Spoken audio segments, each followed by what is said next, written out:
right now. So that is how the about the industrial revolution or about the legislation part. How few acts, particularly they were introduced even before pre-independence and immediately in the beginning of the independence, right now. So that is what we were discussing. Again, we again discussed about the background of the legislation part. No? So it all happened because of the invasion of the Britishers, no, to India, where they started. They wanted to have the British Raj system in India because of again the what to say, the people behavior, the softness of where they wanted to encash the softness of the people or the system that was there at that time, and they wanted to dominate. Right? No? So that is the British Raj, and with that intention, they, in order to control the labors of India, no, they introduced Slavery Act. First and foremost act introduced under legislation was Slavery Act 1843. Later, many other again, so many other ideas also had given. No, so how it happened, and later, no, the labor, no, they felt like having some freedom, no, so to them, like to treat them as the human beings, not as the thing or object. Right? So again, few factors, parameters they wanted to enforce on the Britishers. No? So because as they were working as a labor, so they wanted to have, so where they thought of, no, having a labor policy and so many things on the day we discussed. And again we discussed about other objectives and other the past incidents, where later we came with the consent of the central government as well as the state governments, provinces of that India, that time India, no? So where they introduced different laws and schemes, no? So to protect the interest of the laborers. Again, where few initial acts were introduced, like Industrial Dispute Act and Factories Act, then Trade Union Act, right? No? So and again, no, so they wanted to have some provisions to protect workers' interest rights by allowing them to even go on strikes and lockouts. Right now, so this is what we discussed. Right now, again, now today we shall discuss about objectives. So this also we had discussed. Right now, with that objectives, so where they introduce some objectives as what is that? The first and foremost objective is to protect, promote social justice, human dignity, and economic efficiency by protecting workers' rights.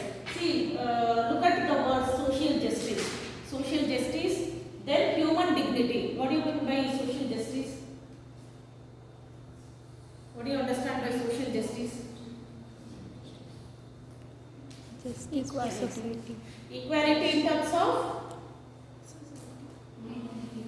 maybe based on the gender, then category, Income, class of work, income right? level. And again level of work, because already there we have already classified the people based on the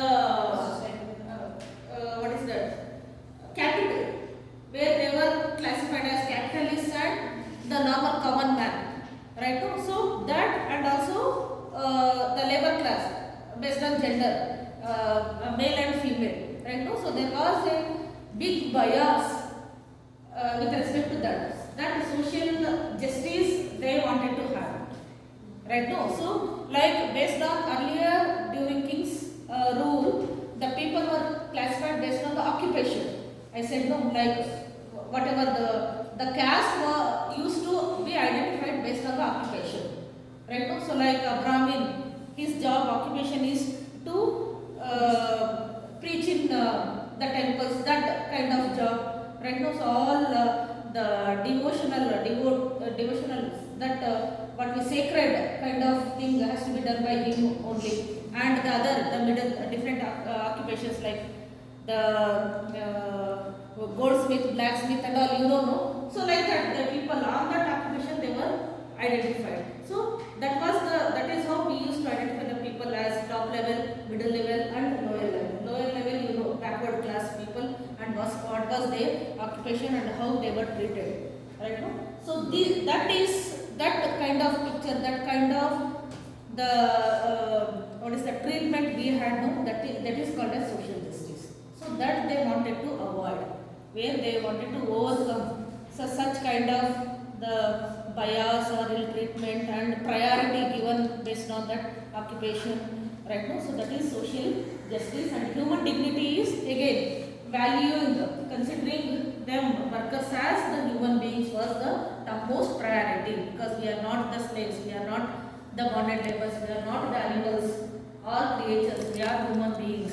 No, like that they wanted to have some humanity concern towards them. So for their work, identification, rewards, recognition, listening, consideration, so many things. So that is called as human dignity and economic efficiency. So that to their work, no, if you pay as a capitalist, no, you pay, industrialist, you pay a fair remuneration, it will be helpful for them as well as their family, even for their future also. So that is called as economic efficiency, where just to remember that Maslow's need hierarchy, right? Now, so with what you want to work and later where you want to move, right? Now, so that they wanted to achieve that social economic efficiency, right? Now, so that at least security. See, when you want to join a job, what you look at job security first.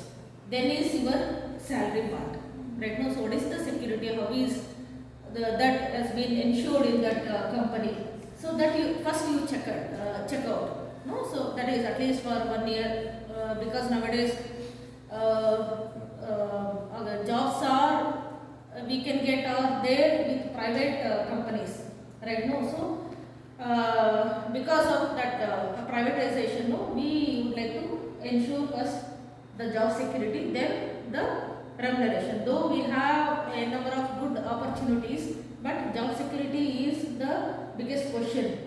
So because of like attrition and all, no, so that has to be reduced. So that is why even today people prefer to have a government job because of that reason. So later is whatever may be the position, whatever may be the salary, right? No? So that is economic efficiency by protecting workers' rights and providing a legal framework for healthy employer and employee relations. Legal framework. So some conditions, no, must be there for both employee and employer. So if both can achieve these status, then there will be justice for the legislation.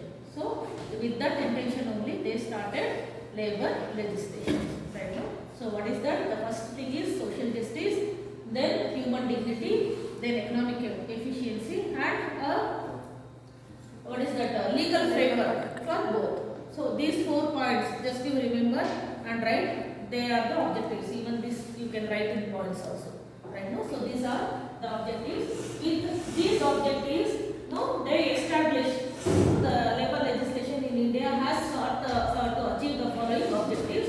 They are establishment of justice, that is both social, political and economic, then provision of opportunities to all workers irrespective of caste, creed, religion, beliefs, for the development of their personality. Usually at that time the backward class people were not allowed, even if they were interested, even if they have the capacity to invest on some other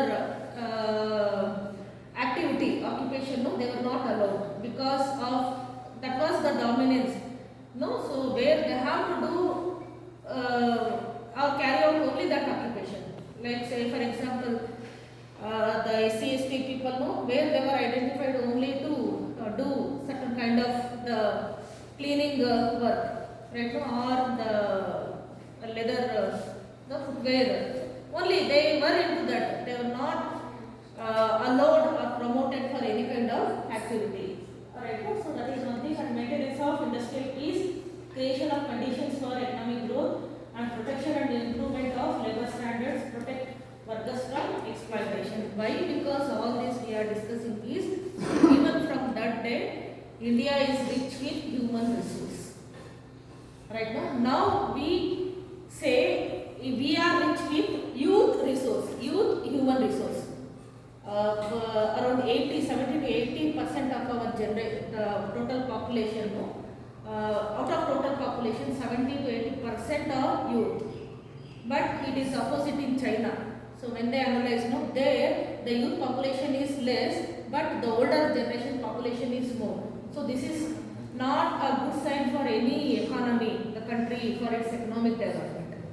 Right now, so any country can achieve its economic growth or development only with the good number of youth population. So that is the strength of India.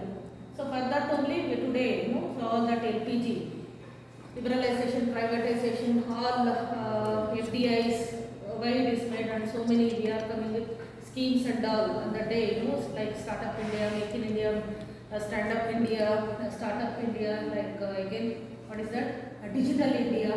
Why all these have been introduced is for two reasons. One is to make use of such youth people and avoid unemployment, reduce, not avoid, reduce unemployment rate.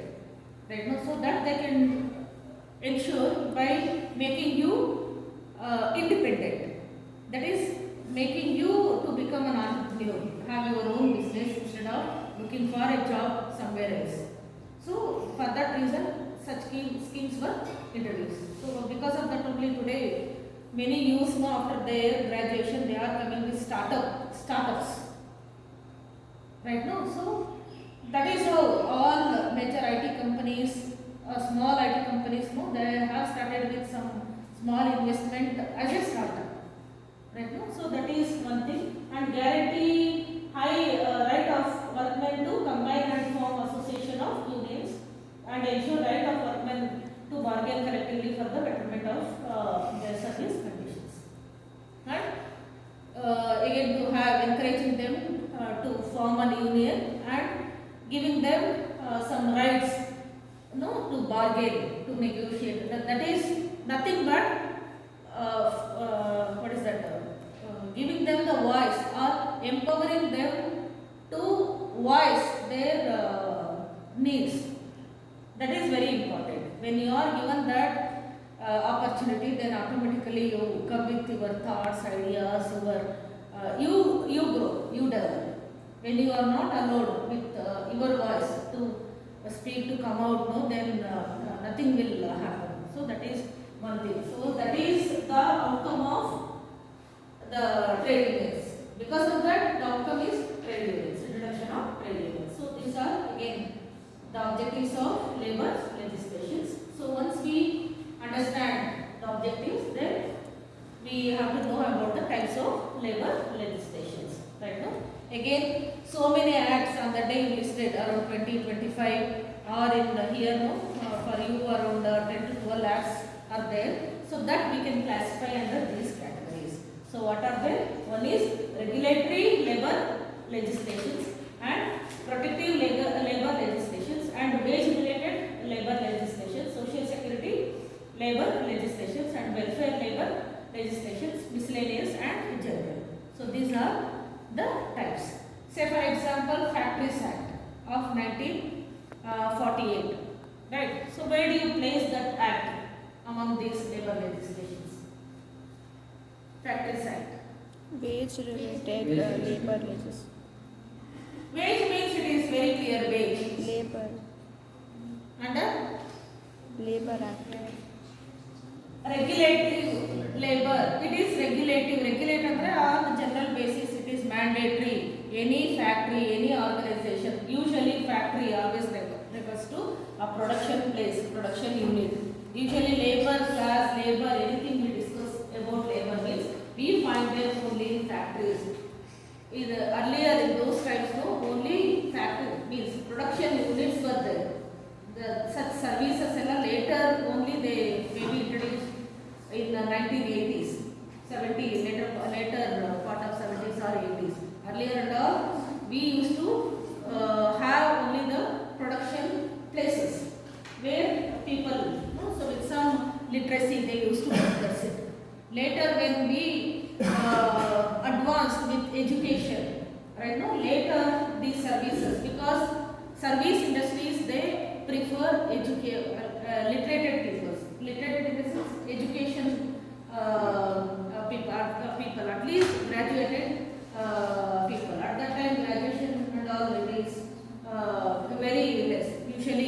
standard itself was up to 10th, 12th is was also not there. Where they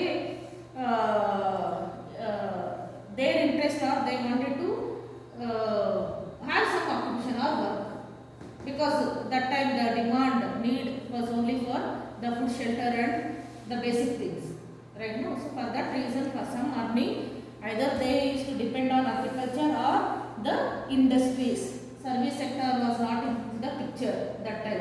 When we progressed in terms of education, government has taken many measures to uplift or what is that, to provide education to everyone, right to education, you know, no? Like that only slowly in urban areas, no? So the people, when they were financially sound, full, no, they could get the graduation and all.